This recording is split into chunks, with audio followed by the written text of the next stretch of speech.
Right, so it's currently 20 to 11 p.m, the day after Sea of Thieves launched. I've just come off a 3-hour stint playing with a couple of subscribers, and I think I've seen all the game has to offer.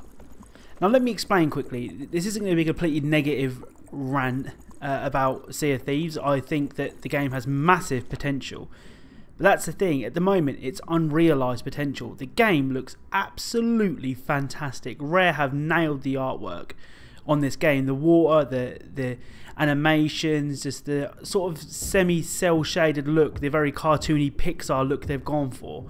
Looks fantastic. And for the first 2 hours of this game was so much fun. I don't think I've laughed at a game this much in ages. Just getting to grips with the mechanics, working out what to do, working out how to actually launch the ship, which is not as easy as someone steers it. You have to raise the anchor, pitch the sails, and change the sail length to determine how fast you want to go.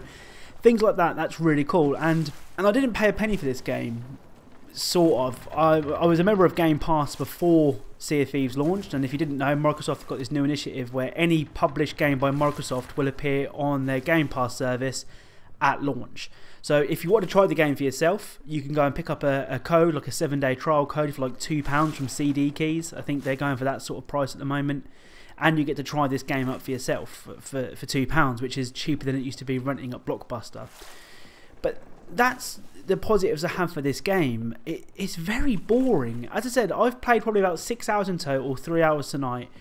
And I feel like I've seen everything the game has to offer. It's a case of going and getting a quest, finding that place on the map, going to that place, either digging up a chest or killing some skeletons, then returning the loot. There's just not much to it. I feel like I've seen everything after, say, 5 or 6 hours of the game. It's very samey. A lot of the missions are the same. There's different sort of factions, I'd call them, that offer you different types of missions. But at the moment, they're just not varied enough. And the whole point of this game, I think, from what I can tell so far, is that you go out, complete missions, complete objectives, come back with gold, and then purchase customization items for your ship or your character.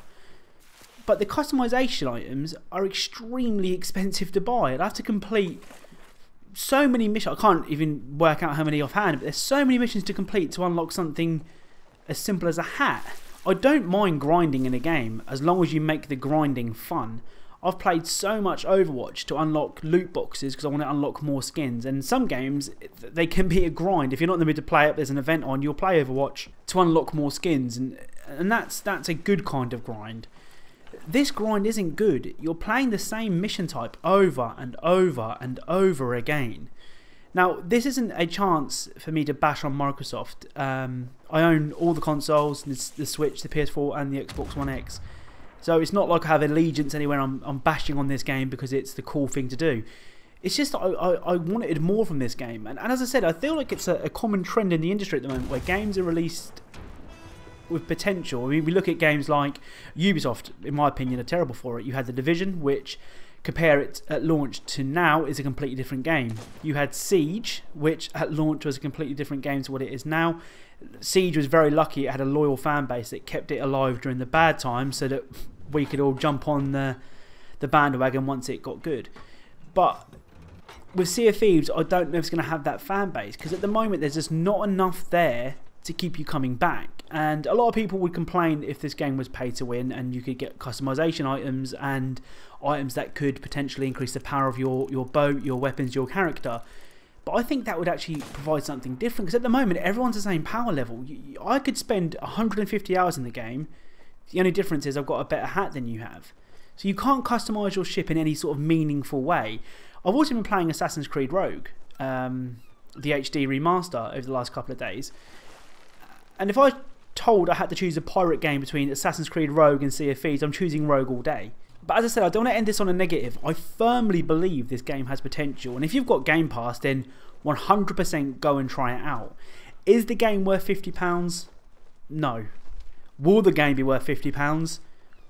Who knows? Rare are a first-class developer, or well, they were a first-class developer. All we've seen from them since Microsoft acquired them is Connect titles and the such. But I do hold high hopes for the game in the future, but for now I think that's me done with it. I can't sit here for 3 hours just doing the same thing over and over again. It's a real shame.